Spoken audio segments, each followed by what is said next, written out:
Malam telah jatuh sempurna. Lampu-lampu di rumah Arka sudah mulai diredupkan, menyisakan cahaya tamaram di ruang tamu dan lorong panjang menuju tangga. Angin malam masuk dari celah jendela, membuat tirai bergoyang perlahan.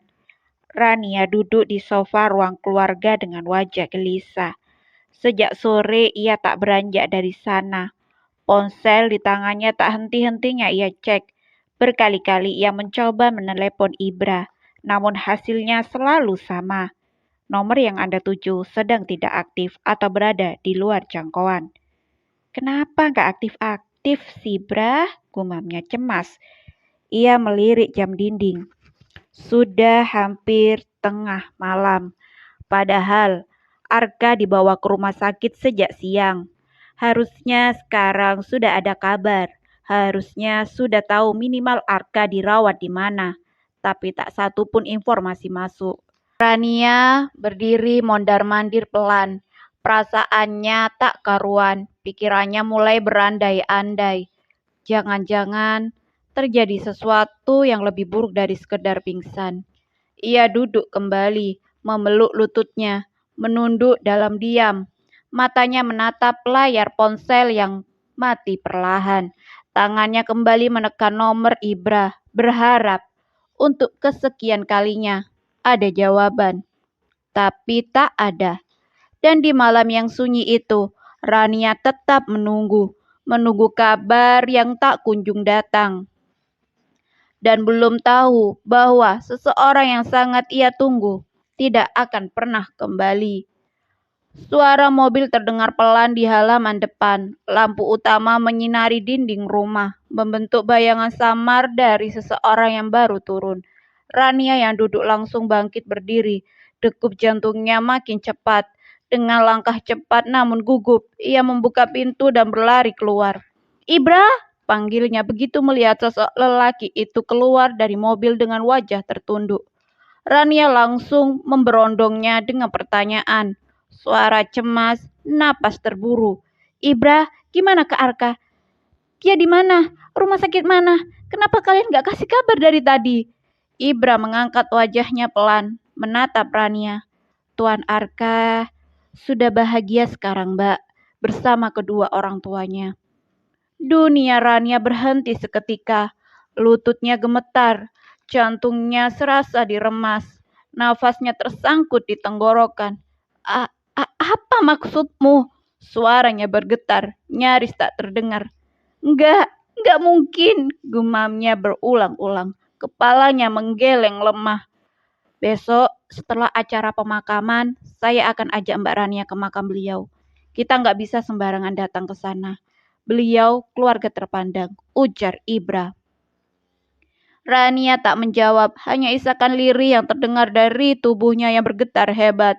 Sementara itu, di dalam rumah, Mbok Murni yang biasanya sudah pulang sejak sore, malam ini tidur di salah satu kamar tamu. Ia terbangun karena suara tangisan yang begitu nyaring di teras. Perempuan tua itu bangkit perlahan, lalu berjalan menuju pintu depan. Saat melihat Rania terduduk menangis di pelataran dan Ibra berdiri di sampingnya, Mbok Murni tak perlu bertanya. Tangannya langsung menutup mulut, mata berkaca-kaca, tubuhnya lemas, menyandar di dinding. Ya Allah, Tuan Arka, bisiknya lirih. Air mata jatuh begitu saja di pipinya yang keriput. Ia tahu, ia sudah menduga, tapi mendengarnya langsung tetap tak membuat duka itu lebih ringan. Langit pagi itu mendung, seolah ikut berkabung. Awan menggumpal, kelabu tanpa celah cahaya, menutup matahari yang biasanya menyapa bumi dengan hangat. Iringan mobil jenazah meluncur perlahan dari rumah duka menuju kompleks pemakaman keluarga Wirantara di atas bukit kecil di pinggiran kota. Jalanan diselimuti kesunyian, tak ada klason, tak ada perbicaraan yang menggema, hanya suara pelan ayat-ayat suci yang diputar dari speaker mobil jenazah, menggema lirih, mengiris hati siapapun yang mendengarnya. Di belakang mobil jenazah, Sejumlah kendaraan keluarga dan kerabat dekat mengikuti. Arga duduk di mobil pertama, mengenakan setelan hitam tanpa celah. Tapi wajahnya kusut dan dingin. Di sampingnya, Papa Halim dan Mama Marisa menunduk dalam diam. Mata mereka sembab. Saat jenazah tiba, tanah merah yang sudah disiapkan tampak lembab karena gerimis semalam. Para pelayat berdiri rapi di sisi makam, membawa payung hitam dan mengenakan pakaian serba gelap. Tak ada bisik-bisik, hanya doa yang dilantunkan pelan. Atmosfernya berat, seolah waktu pun melambat. Arga turun lebih dulu, mengambil posisi di sisi liang lahat. Tubuhnya tegar, tapi jemarinya menggenggam erat kain kafan saat jenazah Arga diturunkan. Sekalipun ia tak menangis, tapi keteguhan itu lebih menyakitkan dari air mata.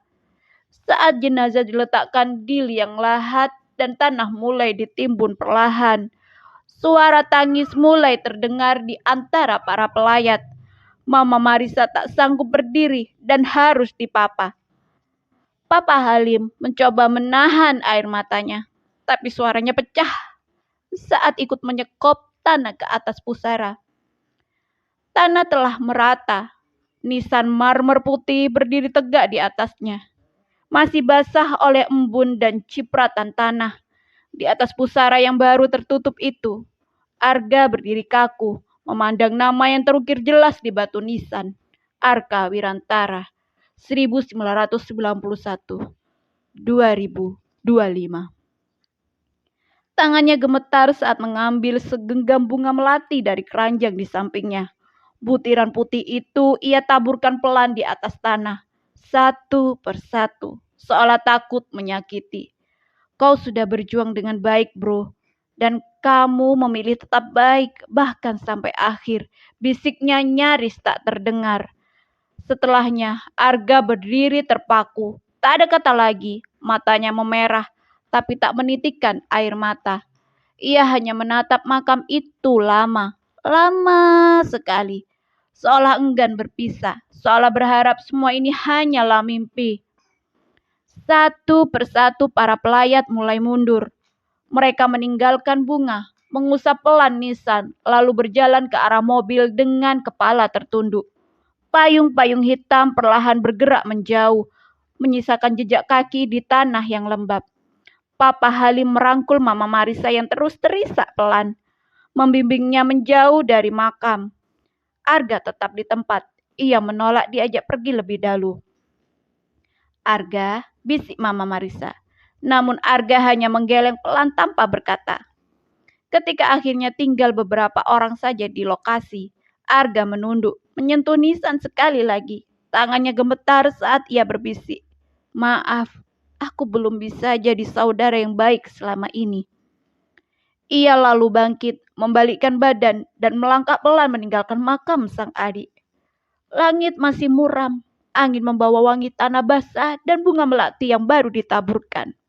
Dan pusara itu pun sunyi, sepi, seolah menanti seseorang yang belum sempat mengucapkan selamat tinggal.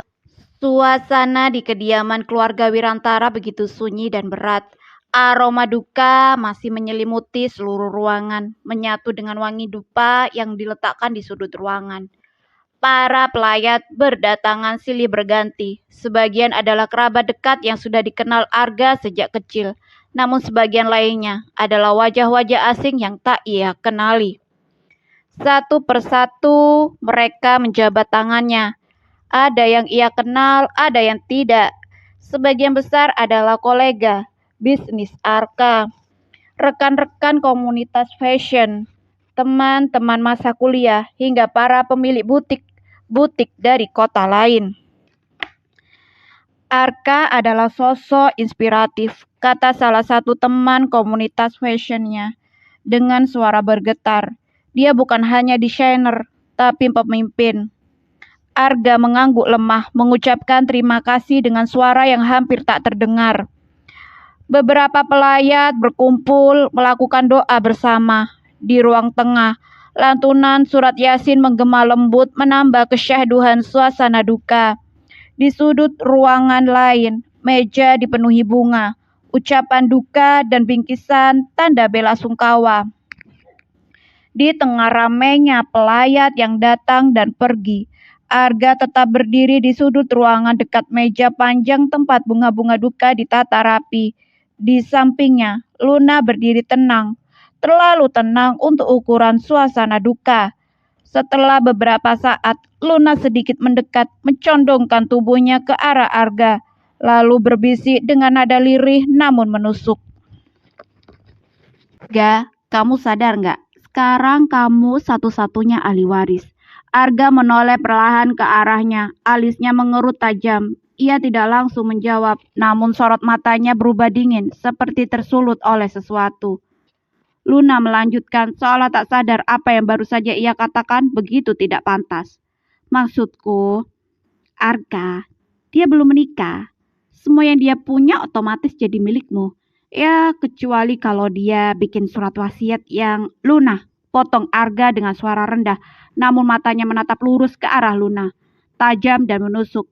"Apa kau berharap mendapat bagian dari Arka?" Luna terdiam sejenak.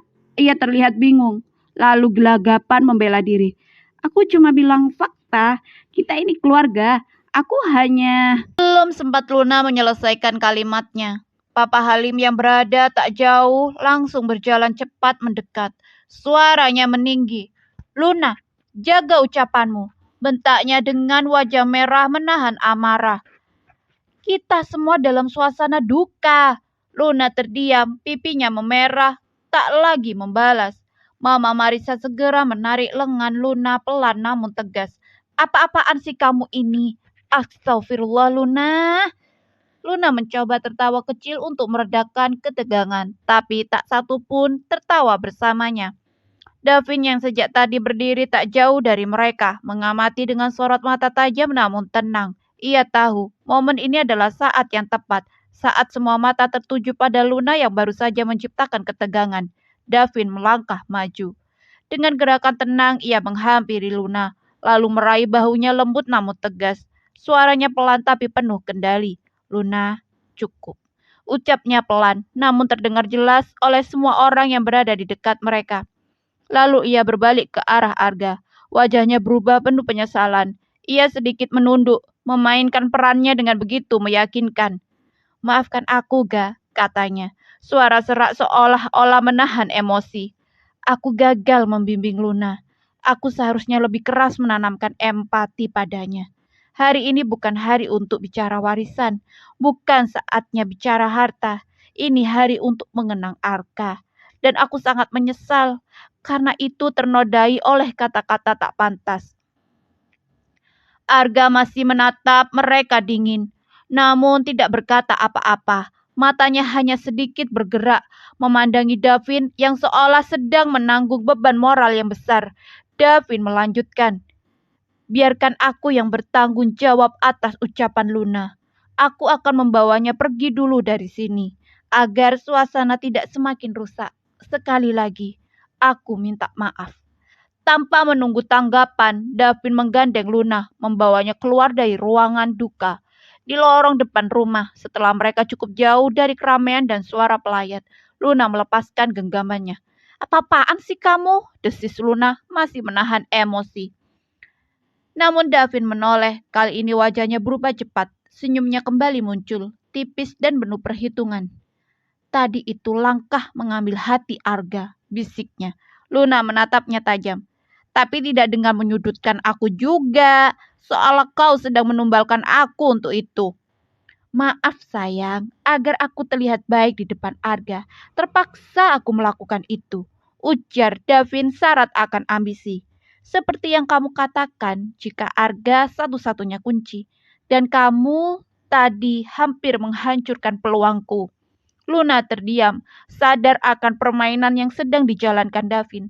Permainan yang tidak mengenal duka, tidak mengenal keluarga, yang ada hanya strategi dan tujuan akhir. Kekuasaan di dalam perusahaan yang kini ada di tangan Arga. Setelah kepergian Luna dan Davin, Arga memalingkan wajah, lalu melangkah keluar menuju teras. menghindari suasana yang sudah membuat dadanya makin sesak. Para pelayat berpura-pura tak mendengar percakapan itu. Doa kembali dilantunkan, tetapi udara rumah duka terasa lebih berat dari sebelumnya. Langkah kaki terdengar dari arah dalam rumah. Seseorang mendekat, namun Arga tak menoleh. "Maaf Tuan Arga," ucap seorang pria menyapa, tenang dan sopan. "Saya tidak ingin mengganggu, tapi ini penting." Arga menoleh perlahan. Seorang pria paruh baya dengan jas gelap dan map di tangan berdiri di hadapannya. Wajahnya penuh kehati-hatian dan penghormatan. "Saya Haryo Setiabudi," katanya, membungkuk sedikit. "Pengacara pribadi mendiang Tuan Arga." Arga mengangguk pelan memberikan isyarat agar pria itu duduk bersamanya di bangku panjang teras. Hujan rintik mulai turun, pelan-pelan membasahi ubin batu di halaman depan. Pak Haryo duduk dan membuka mapnya dengan hati-hati. "Ada beberapa hal yang harus saya sampaikan sesuai permintaan terakhir Tuan Arga," katanya perlahan. "Saya diminta menyampaikan ini setelah pemakaman selesai dan hanya kepada Anda, Tuan Arga." Arga menoleh sedikit tapi tetap diam. "Pertama, seluruh saldo pribadi di rekening bank beliau telah diarahkan untuk disumbangkan ke lembaga sosial dan panti asuhan. Semua proses hukum dan distribusinya sudah kami siapkan." Arga hanya mengangguk. Itu terdengar seperti akak. Selalu memberi tanpa ingin dipuji. "Yang kedua, mengenai aset-aset mendiang Tuan Arga," katanya, menyelipkan selembar daftar properti di hadapan Arga. "Semua sudah dicatat dan didaftarkan atas nama Anda, sesuai surat wasiat resmi yang ditandatangani sebulan sebelum beliau wafat." Arga menunduk menatap daftar itu dengan pandangan kosong, sementara pengacara Haryo menyebutkannya satu persatu. "Rumah tinggal, termasuk semua isi rumah, perlengkapan pribadi, perabot dan koleksi desain, sudah dialihkan atas nama Anda. Galeri pribadi di kawasan Heritage Garden Blok A7, lalu 3 unit apartemen di Jakarta Selatan, properti di Bandung berupa villa kecil, serta sebuah rumah toko di Yogyakarta yang digunakan sebagai workshop." Ia berhenti sejenak, lalu mendapatkan dengan lebih pelan. "Semuanya sudah sah secara hukum. Tidak ada sengketa dan tidak ada nama pihak ketiga yang tercatat dalam dokumen kepemilikan. Semua atas nama Anda sepenuhnya, sesuai permintaan mendiang." Arga masih memandangi daftar itu. Matanya mulai kehilangan fokus. Bukan karena nilai harta yang disebutkan, tapi karena beban yang terasa semakin berat di pundaknya. Pak Haryo lalu merogoh saku dalam jasnya dan mengeluarkan satu kotak bludur kecil berwarna hitam. Ia membukanya, menampakkan sebuah kunci logam tua dengan ukiran huruf W kecil di ganggangnya. "Dan ini," katanya sambil menyerahkan kunci itu ke tangan Arga, "adalah kunci untuk sebuah laci tersembunyi di galeri pribadi milik Tuan Arga." Arga menerima kunci itu perlahan, menatapnya lama. "Ada sesuatu yang ia simpan di sana. Kami tidak diberi wewenang membuka atau menyentuhnya. Itu hanya untuk Anda." Arga menggenggam kunci itu erat. Jari-jarinya sedikit gemetar, kecil, ringan. Tapi rasanya seolah Arga menitipkan seluruh sisa jiwanya dalam benda ini. Pak Haryo berdiri dan membungkuk sopan.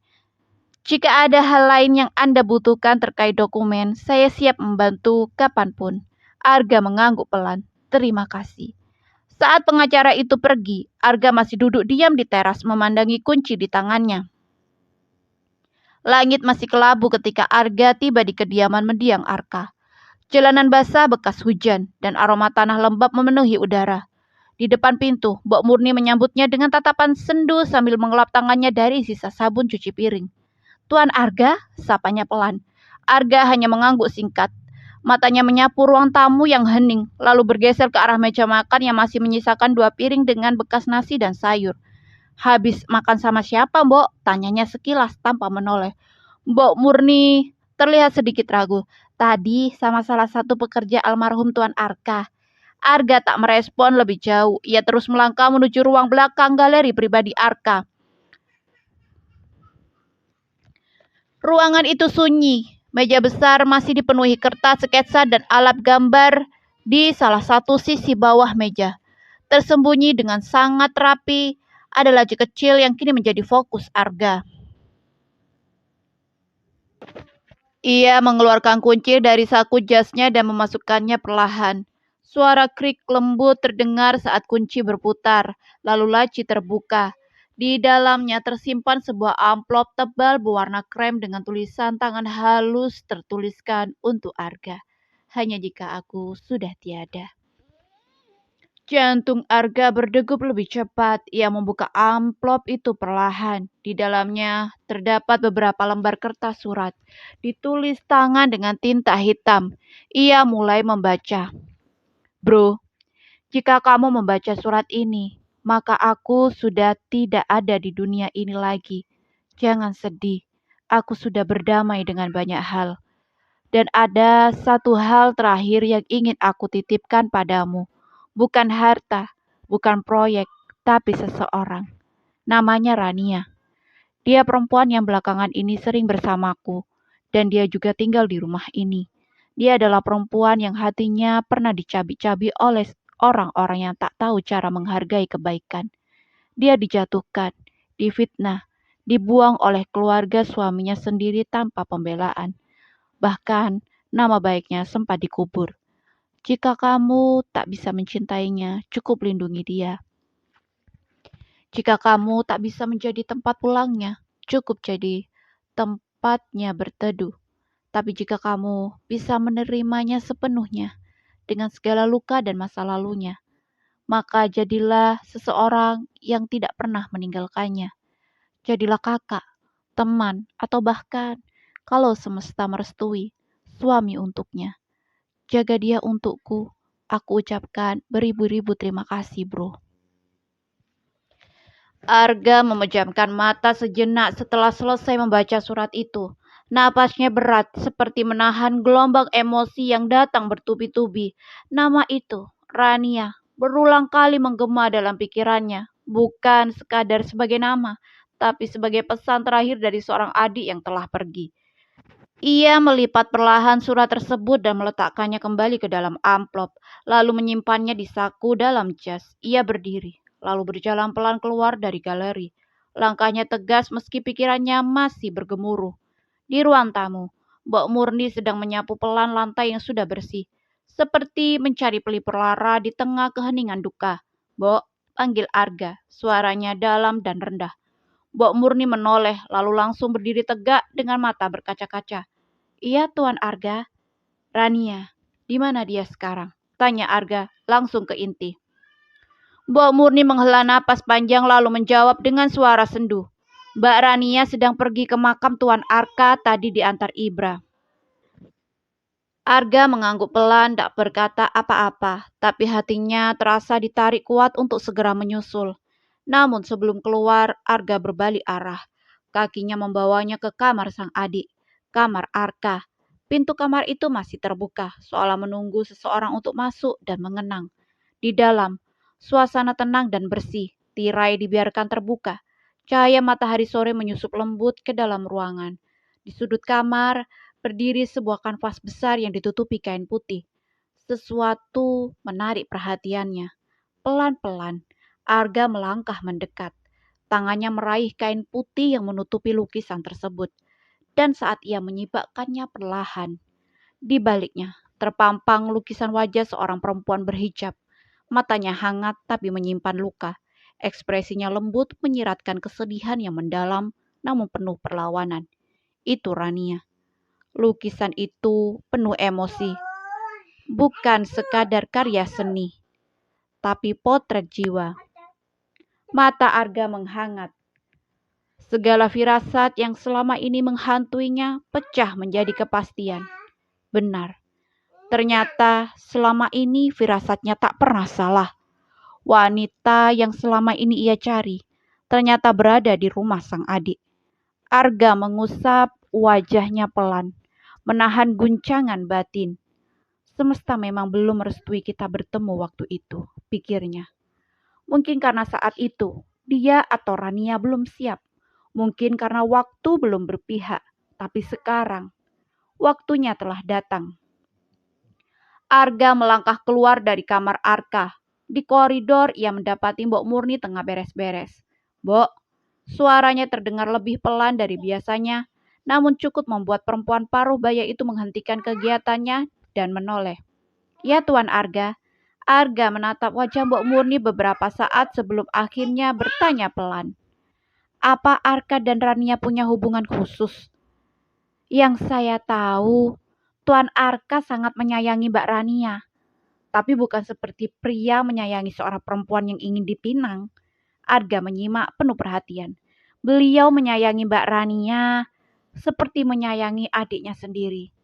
Arga mengangguk perlahan. "Terima kasih, Mbok," ucap Arga pelan. Arga sudah sampai di ambang pintu, namun langkahnya tertahan. Hatinya masih berkecamuk antara ingin segera menyusul Rania ke pemakaman dan keinginan lain yang lebih dalam untuk memberinya ruang. "Biarlah dia sendiri dulu di sana," menyampaikan yang belum sempat dia ucapkan. Arga kembali masuk ke dalam rumah, duduk di kamar Arka yang kini sunyi. Jemarinya meremas kunci kecil pemberian pengacara tadi. Di sudut kamar, lukisan Rania masih terpajang tanpa penutup.